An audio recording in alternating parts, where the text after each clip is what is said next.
Sulat ni Santiago, unang kabanata. Mula kay Santiago, alipin ng Diyos at ng Panginoong Hesukristo.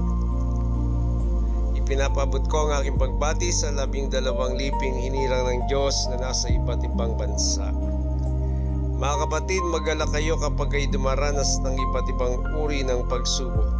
Dapat ninyong malaman na napapatatag ang ating pananampalataya sa pamamagitan ng mga pagsubok. At dapat kayong magpakatatag hanggang wakas upang kayo'y maging ganap at walang pagkukulang. Ngunit kung ang sino man sa inyo ay kulang ng karunungan, humingi siya sa Diyos at siya ay bibigyan, sapagkat ang Diyos ay nagbibigay ng sagana at di nanunumbat. Subalit ang humihingi ay dapat magtiwala sa Diyos at huwag mag-alinlangan, sapagkat ang nag-alinlangan ay parang alon sa dagat na itinataboy ng hangin kahit saan. Huwag umasang tatanggap ng anuman mula sa Panginoon ng taong pabago-bago ng isip at di alam kung ano talaga ang nais niya. Dapat magalak ang mahirap na kapatid kapag siya'y tinataas ng Diyos. At gayon din naman ang mayamang kapatid kapag siya'y binababa, sapagkat ang mayaman ay lilipas na gaya ng bulaklak ng damo. Ang damo ay nalalanta sa matinding sikat ng araw, nalalagas ang kanyang mga bulaklak at kumukupas ang kanyang kagandahan.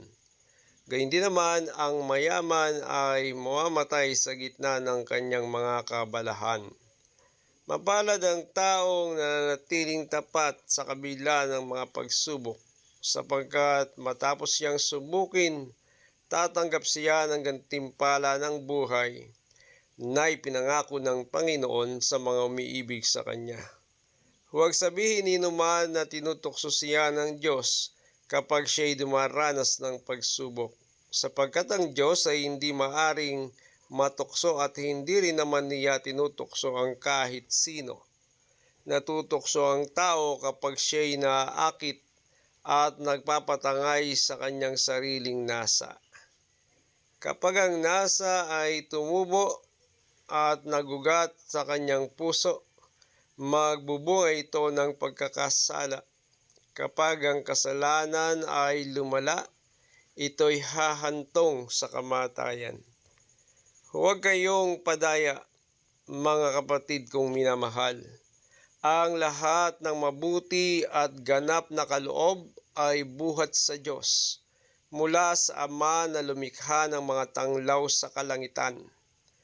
Hindi siya nagbabago o nagpapakita ng bahagyamang pagbabago. Nilob niyang tayo maging anak niya sa pamamagitan ng salita ng katotohanan, upang tayo'y maging pangunahin higit kaysa lahat ng kanyang mga nilalang. Mga kapatid kong minamahal, unawain ninyo ito. Maging alisto kayo sa pakikinig.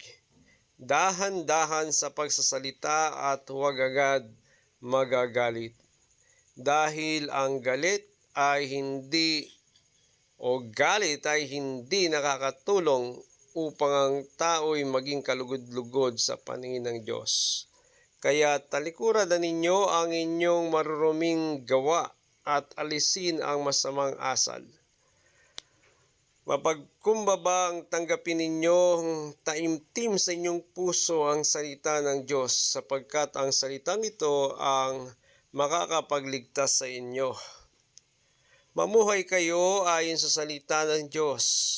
Kung ito'y pinapakinggan lamang ninyo ngunit hindi sinasagawa, dinadaya ninyo ang inyong sarili.